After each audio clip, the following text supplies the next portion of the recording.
I am Daniel Posney, and this is Shifting Perspectives. And today I want to talk about my recent appendix surgery and what I learned from that and how that changes things in my life and um, what that means for me. So it all started, Valerie and I went up to Flagstaff, and I was going to go get a chiropractic and massage. And pretty sure that day or the day before, I was starting to feel some pain below my belly button. And it felt kind of like a cramp or kind of like a rock. This is sitting in my intestines. And I got the chiropractic. In fact, the chiropractor said that he had a similar pain and that he was starting to feel it over on his right side. And at the time, I didn't know the symptoms of different things. So I just kind of, oh, that's interesting. I haven't got that yet. And he did his adjustment, and then I had a massage, and I was really hungry, but with no appetite. I was ready. I was ready to eat, but I started getting really sweaty and uh, you know um, uh, clammy and feverish and that kind of thing, which was telling me that I've got some kind of infection going on. And then I started getting that pain over on my right hand side.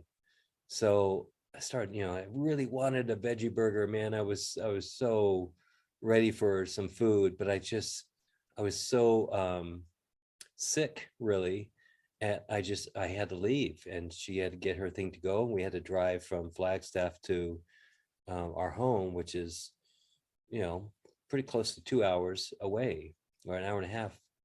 And I probably should have gone to the emergency room up in Flagstaff since I was just there, but I didn't. And I waited until about 9 o'clock at night, where I started looking at symptoms of things, of ulcers and diverticulitis. And I'm so proud of myself, I can say that word now.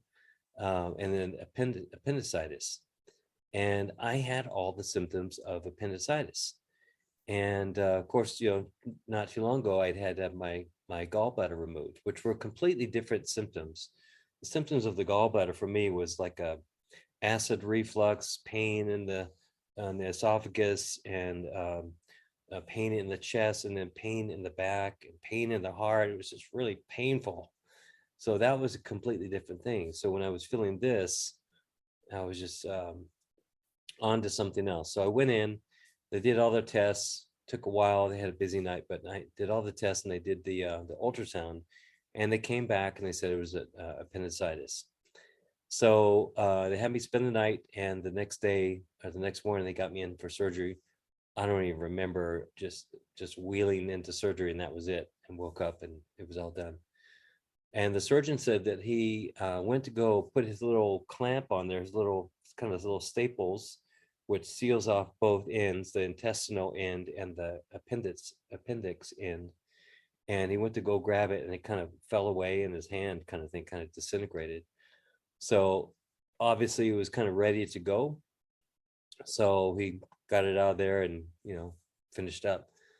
I haven't had much pain in that area, a little bit on the incision parts. I've got three laparoscopy incision marks, and those are a little bit painful. But as far as the work that was done in there, everything is doing really well. And I really believe that part of my recovery time that's been so short with the gallbladder and the appendix has been my intermittent fasting, eating really well, not drinking alcohol, not eating sugar, not eating meat, and all those things kind of causes our body just kind of shrink in on itself and get really, really efficient. And not that I was eating crazy before. I wasn't eating pork rinds and pizzas every night, but every once in a while, a burger and some fries and maybe a beer. And those all things are all delicious. And I'm sure I'll not stop having those things for the rest of my life. But like once a week was probably too much, at least for my body. And this is just telling me that I need to get really, really clean. And what a coincidence that Valerie is going on this you know very clean diet, that she just got back from her 21-day water fast with a week of fruit fasting. And she's not eating anything bad. So my thought on that was to kind of sync up with her as much as possible. it's hard to do when she's down in Costa Rica and I'm working, so I can't really do the water fast as much as she could, but as much as I could, I did. So I think that really helped out my recovery time. So so far, I think I've lost 18 pounds, and I feel really, really good. Um, what I'm learning from this, as far as emotionally or spiritually, let me read you what some of the information on the web talks about. Once considered a vestigial organ, or an organ that was once used in an animal's evolutionary past and is now very close to being useless. With little known function, recent studies concluded that it acts as a safe house for beneficial bacteria that can be used in some cases to reboot the gut bacteria efficiently. So that's the other thing that I read about, is that the kind of the spiritual emotional side is that it's they call it the pantry, and it's this little tiny little thing. It's between 5 and 10 centimeters. Mine was 15 centimeters because it was inflamed. And it's a storage of bacteria, good gut bacteria, and apparently I don't need it, and apparently I don't need my gallbladder.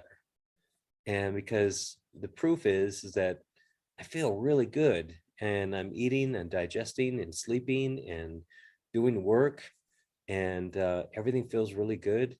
I think I developed like a little head cold or allergies after the surgery, but other than that, I feel really good. So that just kind of tells me, um, if it's happening, it's supposed to be happening. So my feeling about that is, it may be that not everybody can get rid of their gallbladder or their appendix, and I'm not special that I did. It's just feel like it was the right time. And I kind of like to say, I don't need to store my rage in my gallbladder anymore, and I don't need to store my fear or anger in my appendix anymore. Not that those things won't come up, when they need to come up, but maybe I just don't need to store those things, which apparently that looks like the case. So someone asked the question about why would it, how'd you put it? Why would you take it out if it's, why would it be non-critical if God gave it to you? And, I can't help but go to the place of, there's not some separate God outside of me that is giving and taking things, giving things to me and taking things from me. That God is in all of it, is in the gallbladder, is in the appendix, is in the realization of that which needs to be saved or not saved. So my understanding of that is, I guess, a little bit broader than just a being giving or taking something away from me. That there is God everywhere in me, and I don't know. That kind of made me feel really good that everything is in its perfection. And the one thing that's, things aren't so black and white. Everything is in perfection, and yet my body is not the perfect thing here. The body is a very physical manifestation of my emotions and beliefs and systems and frequency of consciousness and environment, all affected by these things. The body does the best that it can to assimilate and to adjust and calibrate. But the perfection is in the one that animates that body. And that's what I believe is the truth of me. That is the one that is one with God, one with source. And that's where the perfection is. And so if the body is going through some evolutionary change, some new calibration, then maybe it's trying to keep up with that which that animates the physical form. So maybe as we evolve every minute and every day, and with our environment and our emotions and our foods, we evolve. And we evolve every week and every month and every year and every century and every millennia. and every millions and millions of years, that's what nature does. So maybe that's what's happening. And so that's kind of the epiphany that I had about all this. As far as what it changes for me, what, with Valerie going through her diet, nutrition changes, and eating really clean, this just makes it really much easier to fall right in line with her as much as possible. So it's a lot harder to go out and get that burger and beer, or go out and get that candy bar, or whatever the thing was. And it's funny, I just don't have that that drive to go have, I don't know, some of those things I used to have, king crab legs with lots of butter and all those things. I just don't have the drive for that anymore. And I feel clear about what I want to put in my body, and also what I want to spend my time with.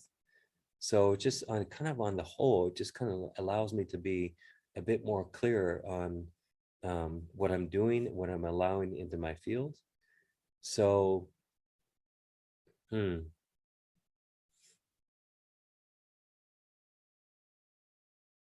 yeah, less saturated fats. I'm starting to look at labels a little bit more, and choose things that have less saturated fats. And yeah, I could take pills, I could take supplements, so I could eat that chili burger and stuff, but I'm not into that. So I'm just going to kind of clean up my act a little bit more, and really enjoy the satisfying food that goes into my body, but less of the more consciousness around the fats, probably because that's where the gallbladder, or storage of the bile, which is created from the liver but stored in the gallbladder, and that bacteria that's stored in the appendix. If I eat cleaner and more healthier, even, I'm really eating healthy, but even if I do more of that, then I'll have less for my body to process. And when I realize that my body has less to process, imagine eating, a couple of Big Macs and a quarter pounder and a large fry and a Coke, how much your body has to process and your emotions around all that, instead of eating something that your body assimilates really easily. It doesn't kick in all the emotions and all the energies around that. So that's where I'm at. And again, I feel great. I feel really, I guess the word is felt. I felt really kind of squeezed down in a really good way when I let go of my gallbladder. So that's the other thing I switched, is that I didn't lose my gallbladder. I let go of my gallbladder. I didn't lose my appendix. I let go of my appendix. And it feels really good. And it's just, again, it's just reaffirming where my dietary and nutrition stuff is going right now. And it's just getting really, really clear. And it probably is leaning more into raw and vegan. And we'll see how that goes. I think the last meat that I had was a couple weeks ago, 2, 3 weeks ago, and feels really good. And the other thing that's, I know this is something that I wouldn't have agreed to before, but the other thing that has caused me to look at is the consciousness of the animals that I've eaten. And I did not want to look at that. It's kind of just, I wanted to just push that aside and not deal with that. And I would say that came up when I was ready for that to be looked at, because that couldn't be forced upon me. I wanted to just allow me to go, oh wow, I'm not eating another creature with eyes, kind of thing. This is a tough little subject to bring up, but at the right time, it comes up, and I feel really good about it now. And yeah, I may find myself eating some chicken or fish or something down the road, but it really feels good to have a lot less of that in my diet. And yeah, I think that's it. Um, thank you for listening, and I love you. Thank you. Bless you.